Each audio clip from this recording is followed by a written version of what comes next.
Module 6, Navigating Leadership, Conflict, and Educational Reform, Building Vision and Resolving Challenges. Conflict is a multifaceted aspect of human interaction, requiring nuanced understanding to navigate effectively. Exploring the 4 parts of conflict reveals its complexity, particularly in settings influenced by leadership styles like autocratic approaches. Balancing assertiveness with cooperation is vital for resolving disputes, especially when dealing with hostility and its various forms. In education, challenges such as market-based school reform and profit-driven initiatives necessitate conflict resolution skills, alongside investment strategies that align with shared goals. A principal's leadership in fostering a shared vision and mission exemplifies the transformative power of addressing functional and dysfunctional conflict, ensuring sustainable progress in dynamic environments. Understanding the 4 parts of conflict. Conflict, whether in literature, interpersonal relationships, or larger societal contexts, typically unfolds in a structured sequence of 4 parts: the antecedent, the triggering event, the escalation, and the resolution. These stages provide a framework for understanding how conflicts arise, develop, and ultimately conclude. The first part of conflict is the antecedent, which establishes the conditions that make conflict possible. These conditions may include differences in values, misunderstandings, or competing interests. For example, in a story, characters with opposing goals or personalities are often set on a collision course. In real life, unresolved tensions or disparities in power often simmer beneath the surface, waiting for a spark to ignite them.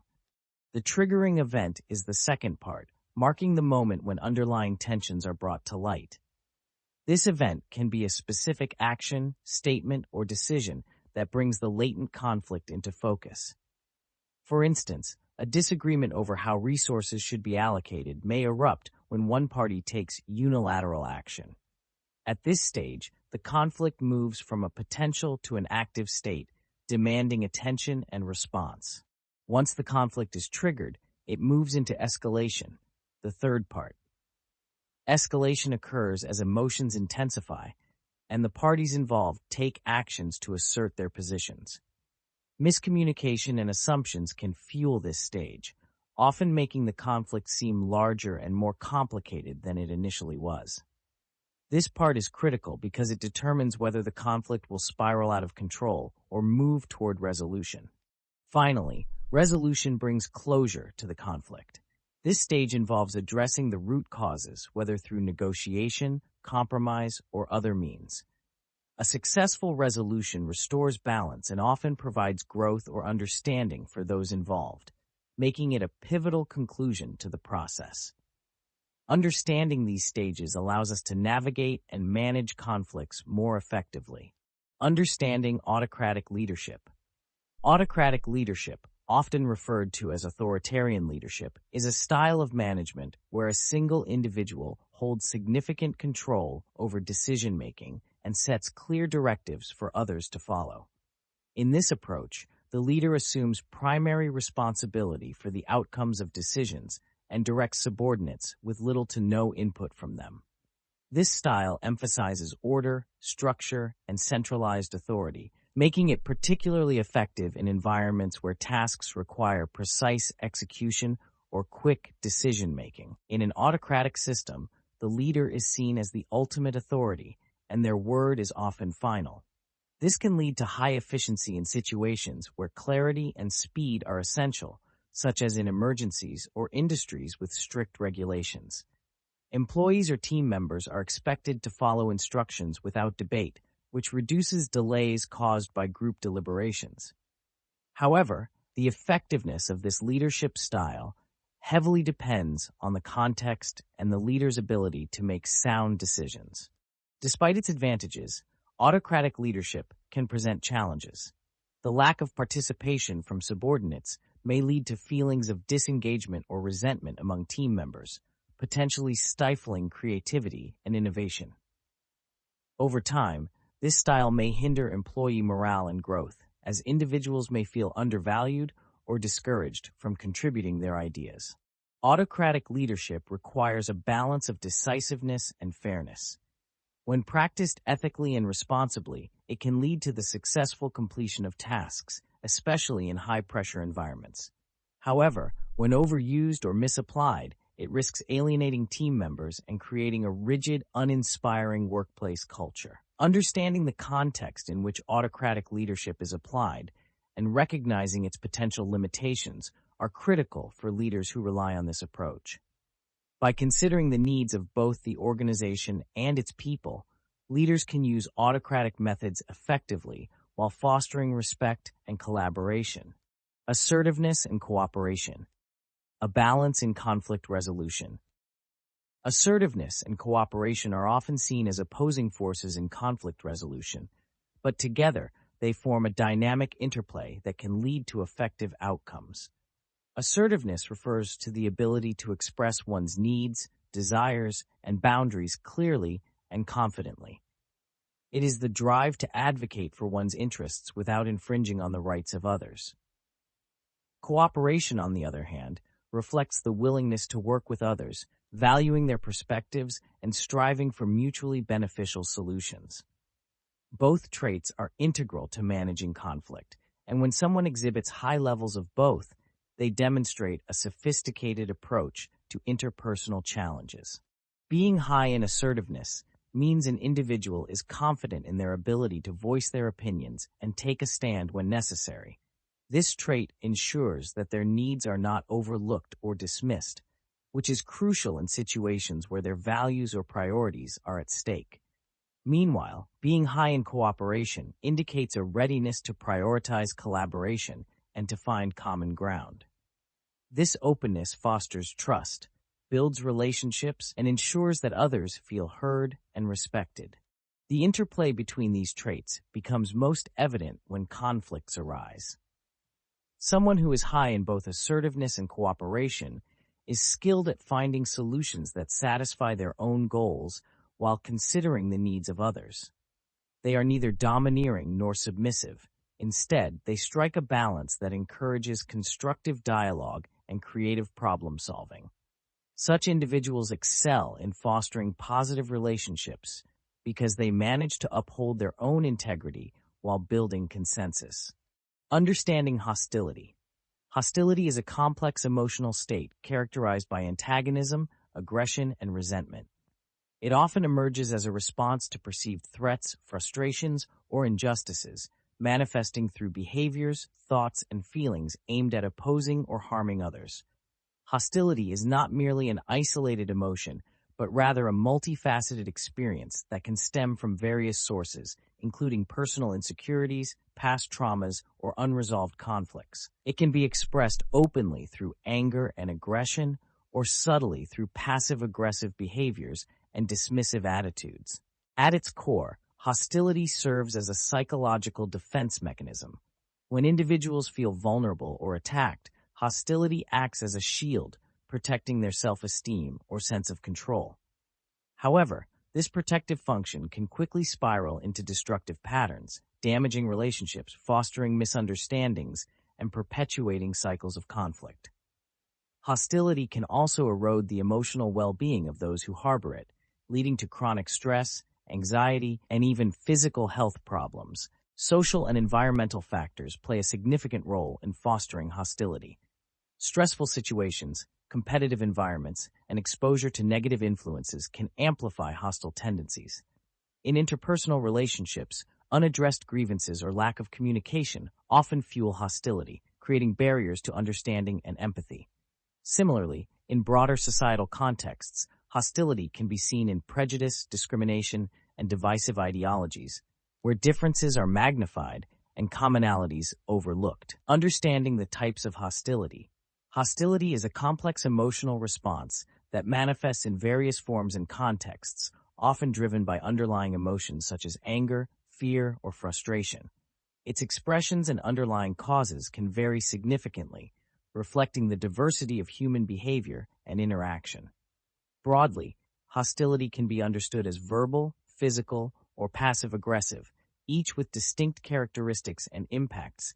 Verbal hostility involves the use of words to express anger or discontent, It may include shouting, insults, or threats that aim to intimidate or hurt others emotionally. Verbal hostility often emerges in conflicts where individuals struggle to convey their frustrations constructively. While it may not cause physical harm, the psychological damage inflicted by verbal hostility can be profound, leading to strained relationships and long-term emotional consequences. Physical hostility, on the other hand, encompasses actions intended to harm another person physically. It can range from minor aggressive gestures to acts of violence. Physical hostility is often rooted in a loss of self-control, triggered by intense anger or fear. It is typically viewed as the most visible and damaging form of hostility, as it not only endangers the safety of others but also carries legal and social repercussions for the aggressor. Passive-aggressive hostility is subtler yet equally destructive. This type involves indirect expressions of anger or resentment, such as sarcasm, procrastination, or deliberate negligence. Unlike verbal or physical hostility, passive-aggressive behavior may not be overtly confrontational, but it undermines trust and communication in relationships.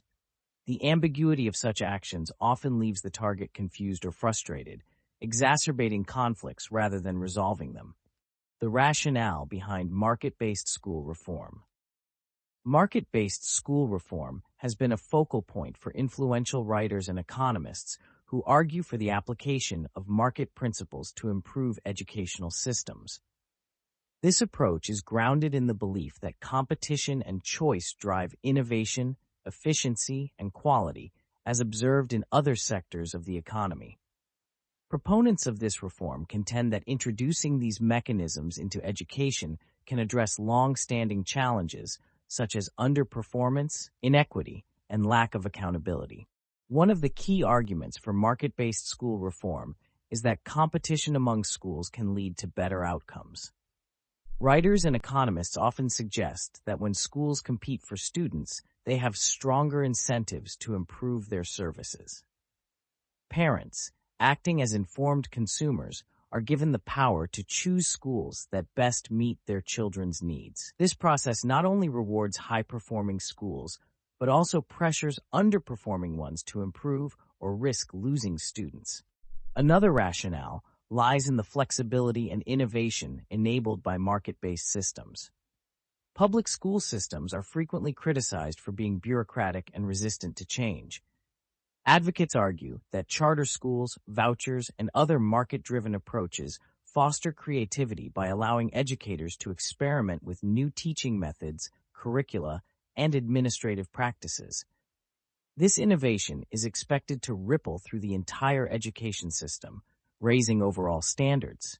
Furthermore, market-based reforms are often justified on the grounds of equity. Economists highlight that traditional public school systems are often geographically bound, trapping disadvantaged students in poorly performing schools. By enabling school choice, market-based systems aim to level the playing field, allowing all families, regardless of socioeconomic status, access to high-quality education. Investing for profit in educational initiatives. The intersection of education and profit-making has become a prominent area of focus for businesses and individuals seeking to capitalize on the growing demand for innovative learning solutions. As education evolves to meet the challenges of a fast-changing world, it offers numerous opportunities for investors to achieve financial returns while contributing to societal advancement. Businesses have ventured into education by creating tools, platforms, and services that address gaps in traditional learning systems. Technology companies, for instance, have developed online learning platforms, educational apps, and adaptive learning software that cater to students of all ages. These innovations not only offer personalized learning experiences, but also generate substantial revenue, making education technology one of the fastest-growing sectors globally. Private institutions and for-profit schools have also emerged as significant players, offering specialized curricula and services tailored to diverse student needs. Their business models often rely on premium pricing for high-quality resources, access to renowned educators, or pathways to prestigious academic or career opportunities. On an individual level, investors and entrepreneurs have established scholarship funds, charter schools, and tutoring centers, often aiming to balance profit motives with social responsibility. Some view these investments as a way to improve access to education while earning a return, particularly in underserved areas where traditional systems fall short. Others fund ventures in niche markets, such as vocational training or professional certification programs, capitalizing on the increasing emphasis on skill-based learning. Developing a shared vision and mission, a principal's leadership in action. In a thriving school community, developing a vision and mission statement is not just a task, it is a transformative process. At Franklin Elementary, the principal exemplified servant leadership and collaborative values in guiding this endeavor.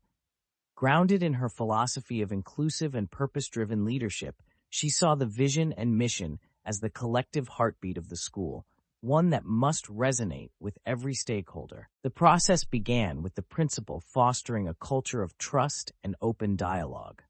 She organized town hall meetings, encouraging teachers, parents, students, and community members to share their aspirations for the school. She actively listened, demonstrating empathy and respect for diverse perspectives. This inclusive approach mirrored her belief that leadership is about empowering others to feel seen and valued. Her collaborative behaviors cultivated an environment where participants felt a genuine sense of ownership. During faculty workshops, the principal facilitated thoughtful discussions, guiding the team to identify core values and priorities. Her facilitation style reflected her leadership philosophy, a belief in nurturing collective wisdom rather than imposing her vision. Through reflective questions and patient guidance, she helped the team craft a vision statement that embraced excellence, equity, and innovation, and a mission that outlined actionable steps toward these ideals. As challenges arose, such as differing priorities among stakeholders, the principal modeled resilience and adaptability. She approached disagreements with a problem-solving mindset, emphasizing common ground and shared goals. Her behavior underscored her belief that effective leadership is not about avoiding conflict, but transforming it into opportunities for growth. Understanding functional and dysfunctional conflict. Conflict is an inevitable part of any organization, but its impact depends on how it is managed. Functional conflict is constructive and supports the goals of the organization by encouraging dialogue, creativity, and problem-solving. In contrast, dysfunctional conflict is destructive, hindering productivity, damaging relationships, and creating tension. An example of functional conflict occurred in a school setting where I worked on a curriculum committee. A parent group raised concerns about the lack of culturally diverse literature in the reading program. Initially, their critique was met with resistance, but through structured meetings, the dialogue led to a broader selection of texts and a more inclusive curriculum. This type of conflict enhanced the school's mission and demonstrated how engagement with external groups could lead to improvement. Functional conflict benefited the organization by bringing diverse perspectives to light and aligning practices with community values. Conversely, dysfunctional conflict arose in a similar setting when two staff members disagreed over resource allocation. Their conflict escalated into personal attacks, disrupting team cohesion and delaying project deadlines. The lack of resolution hindered productivity and negatively impacted morale. Functional conflict with external groups is often beneficial because it challenges complacency, fosters accountability, and provides valuable feedback. For example, when a state accrediting agency identified gaps in a school's data reporting, their critique prompted the development of a streamlined system. The conflict spurred innovation and strengthened compliance processes, ultimately benefiting the school. Leaders can create functional conflict by fostering an environment where diverse perspectives are welcomed and disagreements are framed as opportunities for growth. In a school leadership role, I encouraged functional conflict by organizing structured debates on resource allocation. By setting ground rules and emphasizing respect, the team engaged in productive discussions that led to equitable decisions, demonstrating the value of well-managed conflict.